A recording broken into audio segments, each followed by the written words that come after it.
Good day! Ang video natin today, how to claim SLP in Axie Marketplace. Here makikita nyo sa aking Axie app. Pag pumunta ako dito sa may inventory, meron akong 680 SLP. Ngayon para ma-transfer nyo ang inyong SLP, katulad ko, kailangan nyo pumunta sa Ronin Wallet app.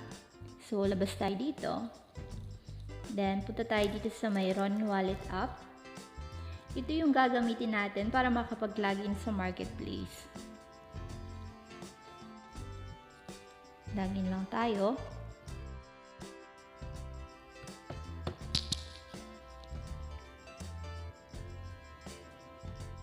And here, kapag nakapag-login na kayo sa Ronin Wallet app, drag nyo lang pataas.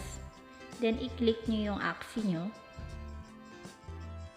And then, i-tap nyo yung marketplace. Ayan guys, habang loading pa, huwag niyong kalimutan mag-like and subscribe. Thank you. Ayan, account is not found dahil hindi tayo naka-login. Ngayon, para makapag-login tayo, click nyo tong 3 dash. And dito sa may lower part, click nyo yung login. And then, login with Ronin Wallet. Then, back natin tong ating Ronin Wallet app.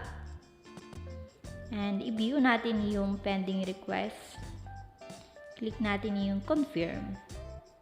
And maghintay pa tayo ng isang notification. View natin. And then click confirm again. Then magbaback tayo dun sa ating marketplace.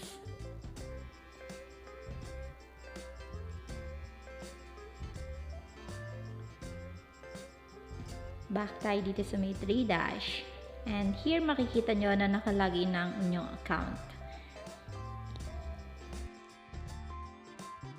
And here para ma-claim nyo ang inyong SLP, balik tayo sa may home. From account, puntahan natin yung claim tokens. Ito yon. Tap natin. And here sa may claim tokens, makikita nyo yung claim SLP. Tap nyo. And ayan, makikita nyo agad, claimable 680 SLP. Click nyo yung claim SLP now. Ayan, claiming na. Then, ibabak kayo dito sa inyong Ronin Wallet app. Kailangan nyo i-confirm itong pending request. Confirm nyo.